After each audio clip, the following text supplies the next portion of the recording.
Bien-aimés, que la paix de notre Seigneur et Sauveur Jésus-Christ demeure encore à chacun de vous et que vous ayez le cœur disposé à recevoir ce message dans la simplicité de cœur au nom de Jésus-Christ. Amen.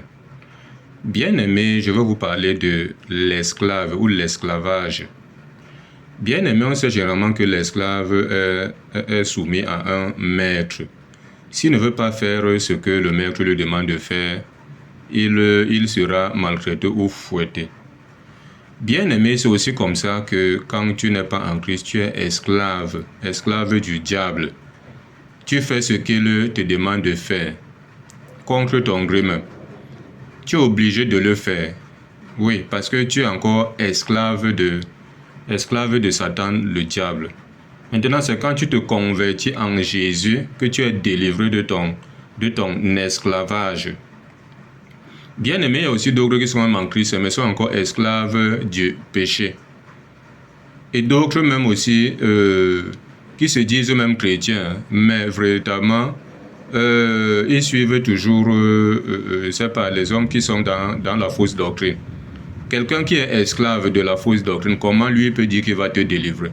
Vous voyez, dans les milieux dits chrétiens, on dit que non, tu es délivré, viens et te délivre. Reçois ta guérison, reçois ceci. Comment quelqu'un lui-même qui a besoin de la délivrance de son esclavage, et lui dit qu'il va te délivrer? Et généralement, il y a une cupidité qui ne dit pas son nom. Donc on les dépouille, même on dépouille les biens et autres. Mais on leur dit qu'on va les délivrer. Ce qui est archi faux. Écoutons ce que Jean 8, verset 34, Jésus nous dit ici. Jean 8, verset 34. Écoutons ce que Jésus dit. Jean chapitre 8, verset 34. Jésus dit ici, en vérité, je vous le dis. Leur répliqua Jésus, quiconque se livre au péché est esclave du péché. Bien-aimé, sache que si tu te livres au péché volontairement, comme d'autres aiment la pratique du péché, tu es esclave du péché. Tu es esclave du péché. Et le Seigneur ne voudrait pas que nous soyons esclaves du péché. Il voudrait que nous soyons ses esclaves, en fait. Parce que quand tu es esclave de Christ, tu es un homme libre.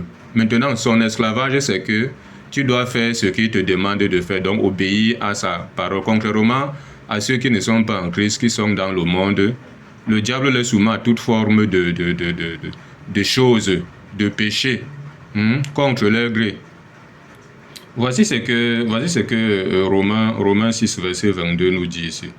Romains chapitre 6, verset 22 nous dit.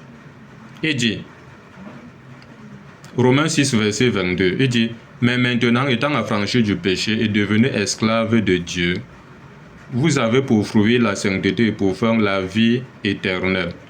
Donc, nous sommes affranchis du péché, nous sommes libres du péché, nous avons été libérés du péché. Maintenant, nous sommes devenus esclaves de Dieu. Et un esclave fait ce que son maître lui demande. Maintenant, nous devons faire ce que notre maître nous demande, notre maître qui est Dieu, qui est Christ, nous demande. Il dit, vous avez pour fruit la sainteté. Maintenant, tu dois manifester la sainteté au quotidien. D'abord, parce que tu as cru, le Seigneur vient te sanctifier. Maintenant, au quotidien, tu dois marcher dans la sainteté, dans la sanctification. Il dit, et pour faire la vie éternelle, donc le fruit c'est la sainteté, et la fin c'est la vie éternelle. Donc c'est tellement important. Voici ce que la parole de Dieu continue à nous dire. C'est à 2 Pierre 2, verset 19. 2 Pierre chapitre 2, verset 19. Il dit, ils vous promettent la liberté quand ils sont eux-mêmes esclaves de la corruption, car chacun est esclave de ce qui a triomphé de lui. Comment quelqu'un va dire qu'il va te délivrer, va te libérer? Vas-y, tu es libre, tu es délivré, l'ennemi ne veut plus rien te faire.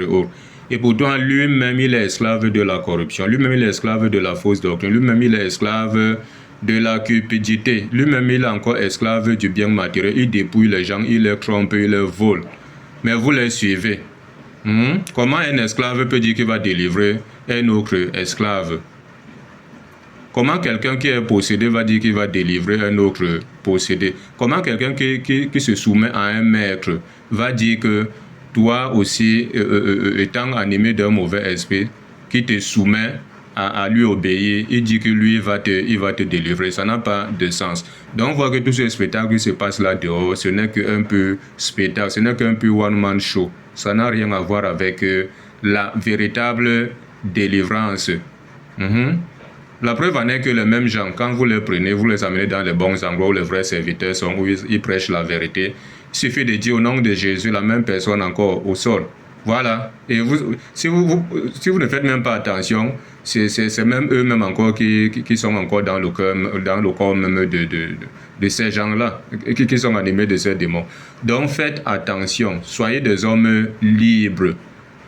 Et pour être un homme libre, cherchez à vous réconcilier avec Christ dans la vérité, avec ceux qui sont dans la vérité.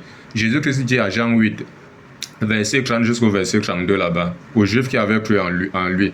Il dit que si vous demeurez dans ma parole, vous êtes vraiment mes disciples, vous connaîtrez la vérité vous affranchira et elle vous rendra libre. Donc, cherchez à connaître la vérité, cherchez à croire en Jésus dans la vérité pour qu'elle puisse vous affranchir et que vous soyez des hommes libres. Voilà, donc c'est un peu ça. Ok, dans la paix, au nom de Jésus. Amen.